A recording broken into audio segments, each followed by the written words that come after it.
Hello, all. So, says here, let's see what this story is about. It says here how women influencers are using coded language to spread far right ideology on social media.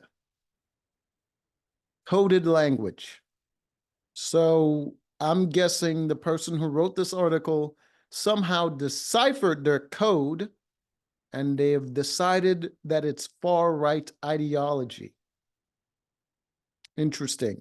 When you think about the far right, you probably picture groups of young white men carrying images of swastikas and torches like those seen at the Unite the Right rally in Charlottesville, Virginia. What? Okay, right away, you've painted yourself as an insane person. Far right, I just think they're politically they're like conservative and they're very religious. Like I don't think of a goddamn neo-Nazis, you psychopath. What is wrong with this person? Who wrote this? But the face of the far right is changing, at least on social media. In this episode of the Conversation Weekly podcast, we hear about new research into cohort. Damn it. I can't say that word either. My accent is just really kicking my uh, cohort of women influencers peddling far right ideology on mainstream platforms such as Instagram and YouTube. Evian Ledig is a postdoctoral research fellow at Tilburg University in Netherlands, focusing on far right ideology, gender, and the internet. So your research is into far right ideology, gender. So you have a gender studies degree, is what I'm hearing, and you had to use it for something. So you create just another goddamn degree or research for colleges to sort of pay you to pay off your college loans so you can give other people college debt. Like, this is ridiculous. She spent countless hours following the account of posts of female far right influencers to research her new book on the issue. Cool. Some of these influencers she found are sharing what you would expect on social media: beauty tutorials, curated photos of a beautiful home, and product recommendations. But interspersed with these may be anti Semitic conspiracy theories, anti feminist messages, and white nationalist sentiments.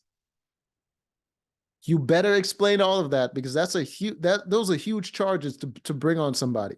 The anti feminist message, that's probably not as coded, because people are against feminism everywhere. Um, but the anti-Semitic conspiracy theories, all right, they are merging both their political ideology and their personal brands into one. Or they're just speaking about things that they enjoy or they think about. Like women could have thought-provoking content that doesn't have to be about what home you're going to live in and what makeup to put on your goddamn face. Like, oh my God. While much of the technology is relatively new, the dig says the trend she's observed have roots in right-wing political history.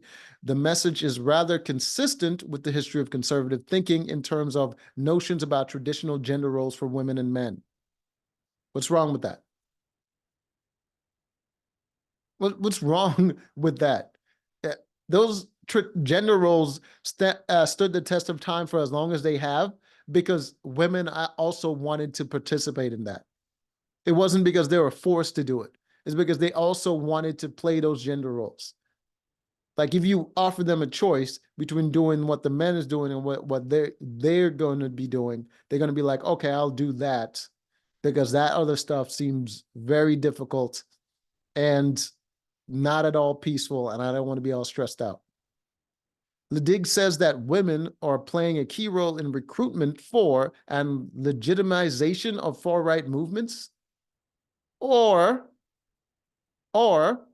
there are women who have different political ideologies than you, and you're trying to police them into believing what you want to believe. And if they don't believe it, then they're not women in your eyes, or they're not the right type of women in your eyes. Like, that's just weird. That's just weird. Like, if there are men that believes in things that I don't believe, I'm not going to say they're trying to recruit other men to believe those things. They're just sharing their beliefs, and people are going to either criticize them or agree with them. And the people that agree aren't being brainwashed. They just think it's a good idea. Like, every idea that's been presenting to someone and they accept it doesn't mean that they're being brainwashed to think a certain way. It's just that they actually agree with the idea. If they find out later on that they're wrong and they say, oh, I was actually brainwashed, they're lying. They're lying. They're just wrong, and they realize they're wrong because there are now consequences because of what they believed, and they're trying to escape the consequences by saying they were brainwashed. As one former follower she interviewed put it, a movement without women is doomed to fail. That's not true at all. Actually, a movement uh, a movement against women is doomed to fail, because very few people want to go against women, even if they're wrong. A movement without women, it might fail, it might not. But women aren't critical to make something happen, but they can be critical to stop something from happening. To find out more about Ledig's research into women's influencers, listen to full. No, I'm not doing that. I'm not doing that at all. Anyways, until next time.